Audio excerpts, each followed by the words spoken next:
Hi guys, welcome back to the channel. So today's video we're going to be feeding some cattle. Cattle are mostly all in at this stage. Busy few days there where we put in the last of the cows and calves, wean the last of the calves, so that has been done. You'll hear some of the first batch of calves now are nice and settled and have stopped bawling for the mothers. The second batch now, they're off a couple of days and they're still bawling a bit. We were quiet at the minute, but they were bawling away there a few minutes ago. So yeah, we got that done. We also took in, we had a batch of heifers then that was outside. They're in and they've more or less filled up this other shed. There's 2 pens of them in there. We'll have a look at them a little bit later on in the video after we do the feeding. So they're in, and then we've one other pen that is probably almost just, well, it's not, I'd say it's just on the half full. So we still have some cattle to buy for that, and we'll do that, get that filled up over the next weeks. But the other thing that's happened in the last few days, we've had a lot of rain, an awful lot of rain, and it's showing here in the yard. See the way the yard here has water trickling across it. You can see how wet it is. It's coming across and going down the drain. What it's doing is, there's a spring here. Every time it rains heavy for a number of days and the water tables gets high, it happens here in the yard. Spring bubbles up and water starts pumping out alongside the wall here of the old slatted tank, comes up the side of it, bubbles out in the yard and just flows across the yard. So it just leaves this whole part of the yard very wet. It's not that big of an issue, other than if it happened to freeze, it just turns it into a skating ring. So it's just something you'd have to be mindful of. But yeah, look, it's just one of them things. It's always been like that. Some years, if you hadn't got massive amounts of rain, it may not be that bad, you may not even see it, but we've seen it the last few years. The other thing that happened with the heavy rain last night, pulled down the cover in the silage pit. Trusted it back last week when we opened it. We're not just back as far as what we would like it, we'd like to cut it fairly tight. We're only just starting to get into a point now where we can put a straight cut on it, and it fell down, so I just pushed it back up for the minute. I'll get another cut straight across it, and we'll trust it back then in the next couple of days. So yeah, there's all different jobs. The weather playing havoc with us, but yeah. So what we're going to do is now we'll start to fill the feeder in a few minutes. I've loaded potatoes on the trailer. I'll tip those as well, and yeah, we'll come back when we're in the teleporter and doing a bit of filling. We'll do either take some footage and do a voiceover on it, or I'll talk to you as we're doing it. We'll see what way it works out.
we finished the tipping of the potatoes, the rain started coming down.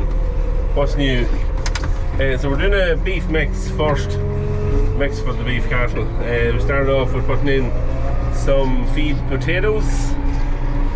We're feed potatoes this year, but you could feed beet or even maize silage. Is similar in feed value. We just feed the spuds because yeah, we have availability of them and can get them. They're not always that easy to get, and we have threatened to move away. We don't really like beet's alright, but a lot of hassle with chopping it, and we're actually thinking about maybe moving to feeding some alternative to potatoes, or to feed less potatoes, and probably what we'll replace the potatoes with will be maize silage.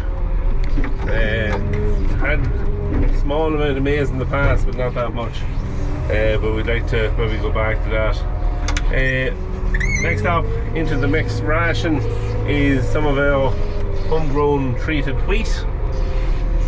It's making up the majority of the meal in the ration at the minute, and we're feeding wheat, we are feeding barley, and we are feeding a couple of smaller byproducts as well, which there isn't that much feed value in, but as I always say, they just work as a little bit of a fill up. The wheat and barley makes up the biggest end of the meal that we'll put in, and that will get supplemented later on as well with maize meal, ground maize. So but that'll be a little bit later on. We'll kind of leave that maybe until the last 6 weeks before cattle would be going, and it kind of just comes in at the end to put the finish on them. So we'll just put in our barley now. Not getting that much, only about 200 kilos of barley going in. We don't have as much barley as wheat here in the yard anyway. We have some more barley away in storage, but yeah, we do intend to feed more wheat than barley as the year goes on. So the other two products that we have is one is this one here is what's called, in there, it's very dusty. It is oat hulls, I suppose you could call it. It's what's left over after the making of porridge, and really and truly it's not much feed value. It's really just some people actually use it for bedding. It's not much different than straw, but there's not much of it goes in. There's only a small amount of it goes in, and yeah, it's just basically more of a fibre than anything else. We also put in straw as well as that.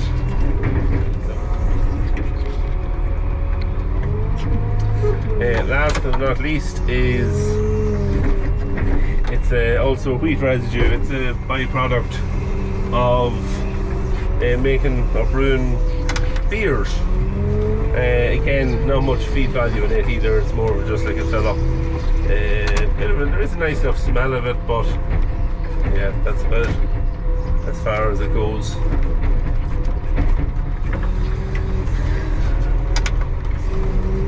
So the only other thing we have to put in now is silage.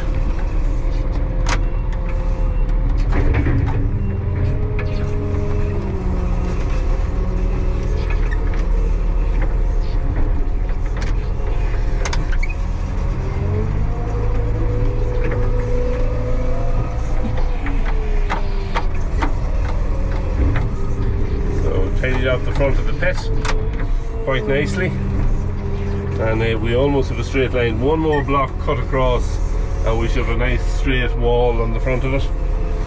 We're just starting to get in now to a position where the teleporter can get in square on it, and once that happens then we can get the nice straight cut across the front of it. Plus we're just starting to get up as well. The front of it can be a little bit hard to cut at times because it's been most tramped part of the pit and sometimes the shear grab can get it hard enough to cut through it.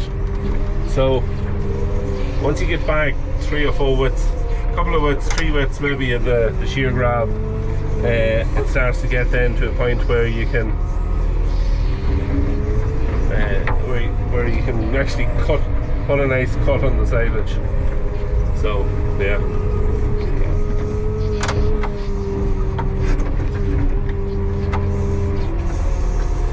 Alright, so we'll just get the silage in. We'll give it a few minutes to mix, and we can start then to discharge out.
Just waiting for the diet feeder to mix there for a couple of minutes. But just while we're waiting, we have a slight issue with our telly portal.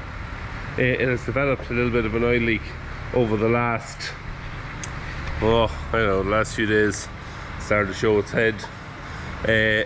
It's not the first time it's done what it's doing. It actually done it earlier on in the year, and we thought we'd fixed the issue, but obviously not. So 2 rams. There's this one, to cover off the front of it here. There's this one here. You can just see the pin of it there. Well, lighting's not great, but there's a short ram here which works the tilt on the bucket. But beyond that, there's another ram which begins slightly lower down and runs the entire length of the inside of the boom. So it's quite long. And that inner ram, about, it was back in around February time, January, February time, developed a small leak on it. Couldn't see exactly where it was coming from, but we knew it was that there was leaking. We could follow the hoses back, we knew it wasn't on a hose. And eventually, after, when we got a chance, after a couple of weeks, pulled the front ram here out of it, took the back ram out. It was actually back when we had the demo of the JCB telehandler, if you remember. Took the big ram out of it, sent it away to get a check to see what the story was. There was a weld that was cracked on it that started leaking. The weld possibly may have had a little flaw in it from new, and it just started leaking oil out through it.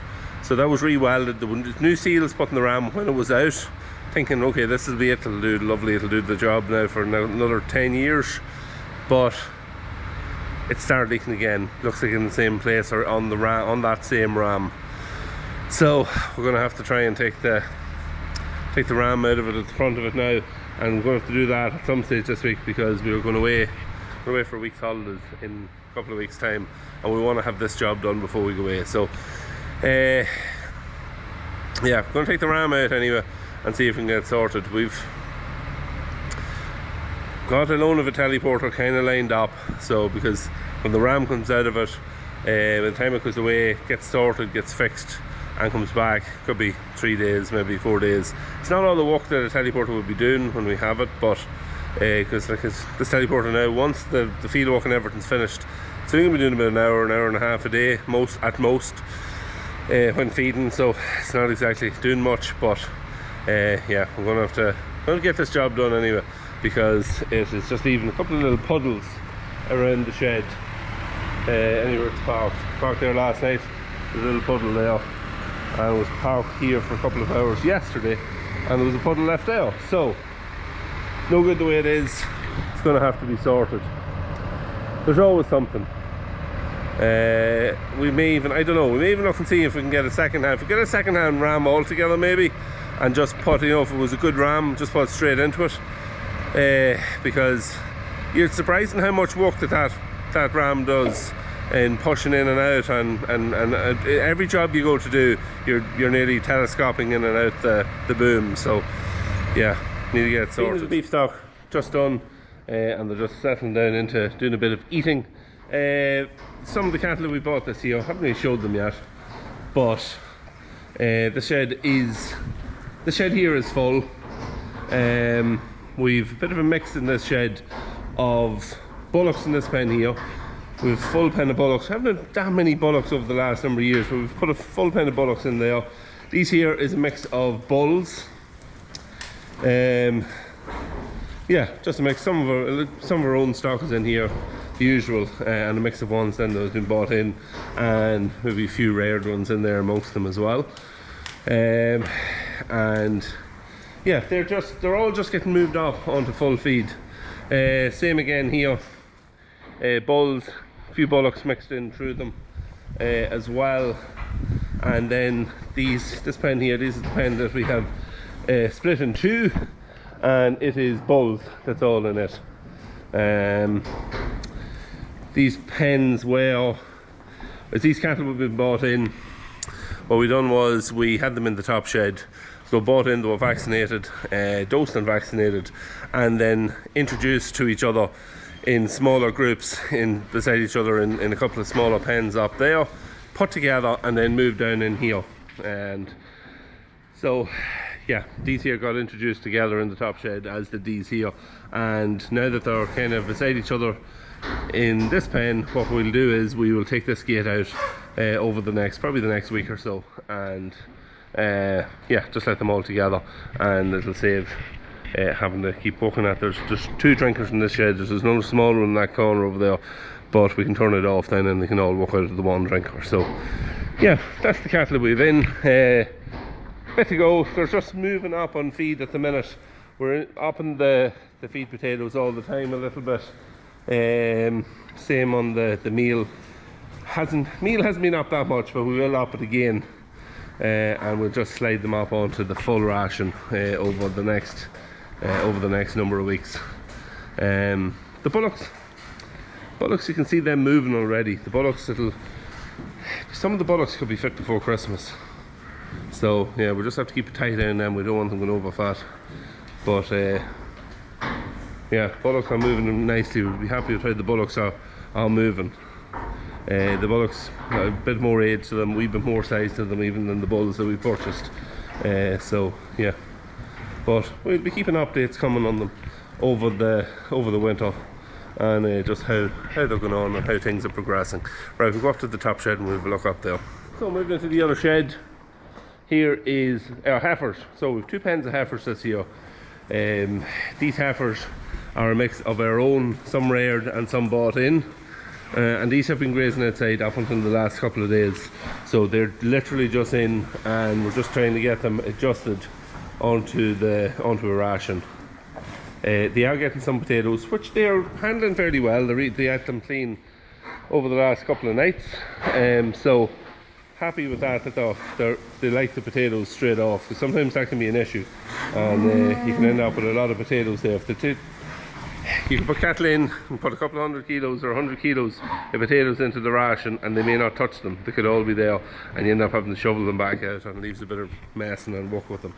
But yeah, no, they're up and running and eating them straight off, which is good. It's mostly silage, and they are getting a small amount of meal as well, and that will be increased. But yeah, these here are not going to be pushed too hard for a while. They've a bit of growing still to do, and they'll probably sit on this ration until, I'd say, around Christmas, maybe just before Christmas, and we'll start to push them a bit harder then.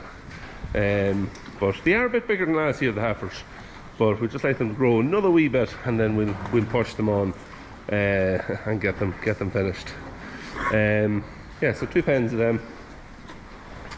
They're pretty even bunch of the owl, and yeah, always nice to see them in. It's great to get them in, especially with the way the weather has been over the last few days. This here is some of our cows. The cow shed, 3 pens in it are full, and then this pen here as well. These ones here are the later ones to calve, or mostly later ones. The bull, we have 2 batches of cows, and the bull was put with the ones in the far shed about a month earlier than these here. But of course there will be some of these here that probably will calve nearly as quick as the other ones, if you know what I mean. But yeah, we just want to stagger it a little bit to try and spread the calving out, that we don't have a lot calving at the one time. These are actually going to be scanned on Monday, so we will have dates for them, or close enough dates for them, and it'll give us a better idea then of what's what, and if there's any not in calf, straight in to the pen here beside them. We'll just get them culled off, because there's a lot of cows there that we want to cull off, because age is against them, milk issues, different things. So we're going to be culling off, probably pick out another 6 or 7 there and get them culled off and replace them. Yeah, so these here are a few smaller animals that is in here that will also be for finishing. There is a stabilizer, 2 stabilizers as well. They're cows. I'm going to get them scanned as well, but definitely one of them is going to be culled, and possibly the second one, we'll see. It just depends on if she's in calf or not. She actually had a very good calf. She's a bit thin of herself, but she had a very good calf.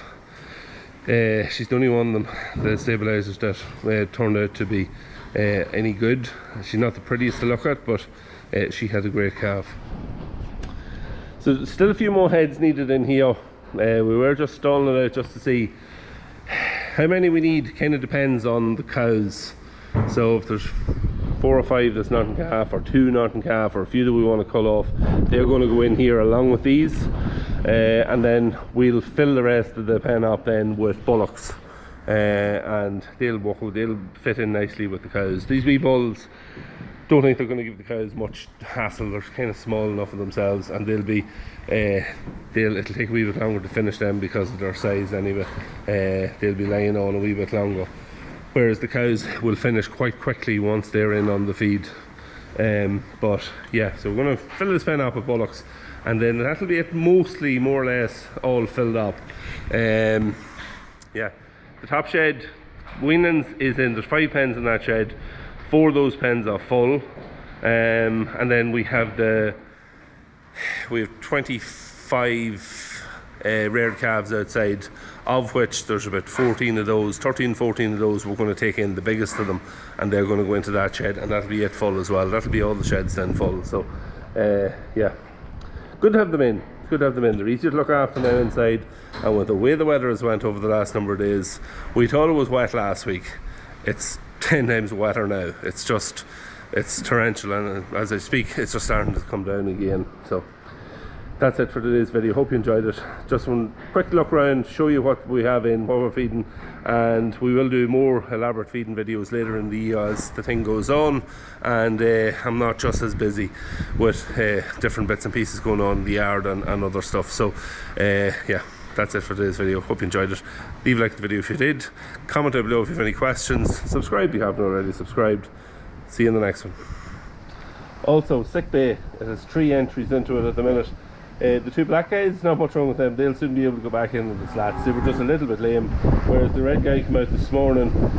He has, yeah, he's a little bit of a swollen hoof. So he's been treated, and he'll be in here now for the next number of days or week or so until he recovers. So shed has been put to good use after getting cleaned out last week.